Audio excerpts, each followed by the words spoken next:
ہر سال کی طرح اس 14 اگست پر بھی میں نے قومی جذبے سے سرشار ہو کر بچوں کے ساتھ چرچ میں ملی نغمے گائے، پاکستان زندہ باد کے نعرے لگائے، چرچ کے اندر اور اپنے سینے پر سبز ہلالی پرچم کو آویزاں کیا۔ میں نے اپنے وطن عزیز کی سالمیت کے لیے دعائیں مانگیں، اور پھر 2 دن بعد ہی 16 اگست بروز بدھ کو جڑاں شہر سے میری مظلوم اور نہتی مسیحی قوم کی عورتوں اور بچوں کی سسکیوں نے مجھے ایک دم جگا دیا۔ جلتے ہوئے گرجا گھروں اور گھروں سے اٹھنے والے شعلوں نے مجھے جھنجھوڑ دیا اور میرے دل پر ایسے گھاؤ لگائے اور میرے اندر اس بات کا احساس پیدا کر دیا کہ میاں، یہ وطن تیرا نہیں ہے۔ اس ملک کے مذہبی ٹھیکیدار اور اکثریتی لوگ تو تجھے قبول کرنے کے لیے تیار نہیں ہے۔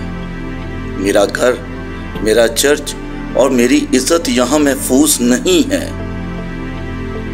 پاکستان کے اندر کروڑوں مساجد ہیں، کیا کبھی 14 اگست کے موقع پر ساؤنڈ سسٹم میں ملی نغمے بجائے گئے؟ کیا آزادی کا جشن مساجد کے اندر اللہ تعالیٰ کی شکر گزاری کے ساتھ منایا گیا؟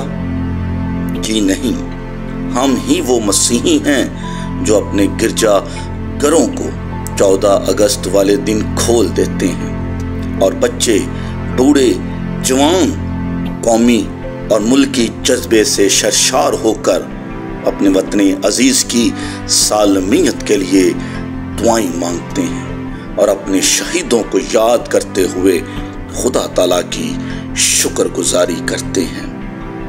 مسیحوں کو اسی حب الوطنی کی ایسی کڑی سزا دی جاتی ہے کہ انہیں درندوں کی طرح سرے عام بھرے بازاروں میں قتل کر دیا جاتا ہے۔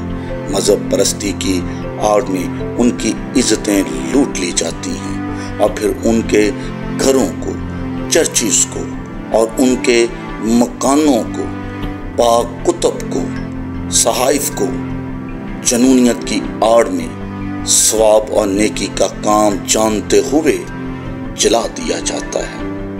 یہاں بسنے والی اقلیتوں کو اپنے مذہبی غلام سمجھا جاتا ہے۔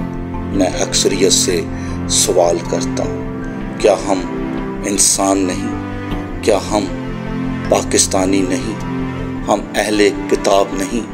کیا ہمارا خون سرخ نہیں؟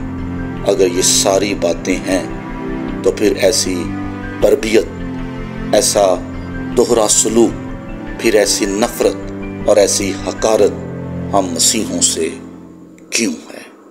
جواب مطلوب ہے۔